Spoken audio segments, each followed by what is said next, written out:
بسم الله الرحمن الرحيم. يتم تعبئة العطور عبارة عن زيت وكحول. يتم تعبئتها هنا بمستودع عبارة عن تولات من الصين والزيت فرنسي. يتم التعبئة بتعميد من المدير التنفيذي السيد عامر الخضر. وبعد التعبئة يتم كبسها بمكبس العطور.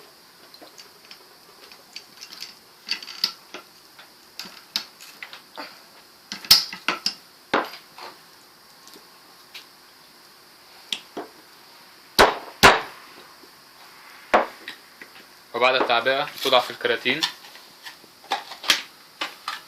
وتغلف. الكرتون مكتوب عليها ميد ان فرنسا، بلاك ايز ميد ان فرنسا.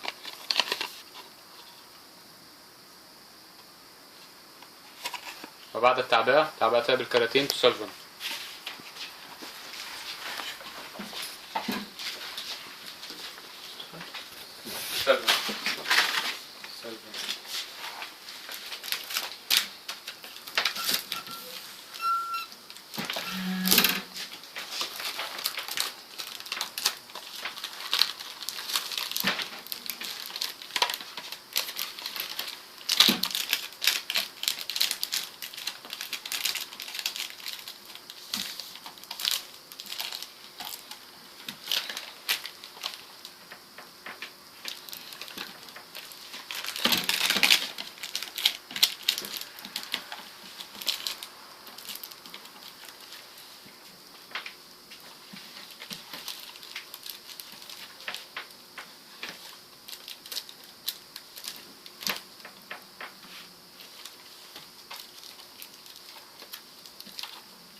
بعد انتهاء من السلفنة توضع في كراتين وتخرج إلى المعارض والعملاء بتعميد من المدير التنفيذي السيد عامر الخضر.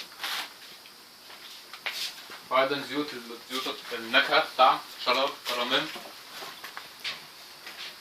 وشراب شوكولاتة. ايش اللي يعمل في شراب الشوكولاتة والكراميل؟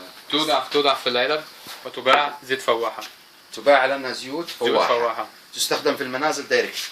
ايوه في زيوت الفواحة. شوف ده زيت فواحة شوكولاتة. زيت شوكولاتة.